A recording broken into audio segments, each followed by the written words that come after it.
ফল মূল খেজুর আপেল যা কিছু তৈরি হবে এগুলো যে তোমার নিয়ামত হবে, সেই নিয়ামতগুলো ব্যবহার করার অধিকারটা একমাত্র ইমানদারদের থাকবে। এটা দাবি জানালো হযরত ইব্রাহিম আলাইহিস সালাম আল্লাহর কাছে।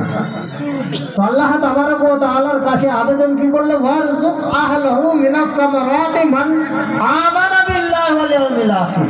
এই আল্লাহ, এখানকার যে ফল মূল যাবতীয় ফল হবে সেটা যেন ঈমানদাররা ভোগ করে, কোনো কাফের বেঈমানকে যেন দেওয়া না হয়। যারা আল্লাহ তাবারক ওয়া তাআলার নাশকরি করবে, যারা আল্লাহকে মানবে না, তাদেরকে এখানকার খেজুর খেতে দিও না। তো আল্লাহ তাবারক ওয়া তাআলা বলল, নিয়ামতটা আমার, আর বন্টন করবে তুমি। সে মুমিন হলেও আমার বান্দা, আর কাফের হলেও আমার বান্দা। সুতরাং আমি এটা মেনে নিতে পারছি না, তোমার আবেদন নাকচ করা হলো। আল্লাহ তাবারক ওয়া তাআলা তার উত্তরে ইব্রাহিম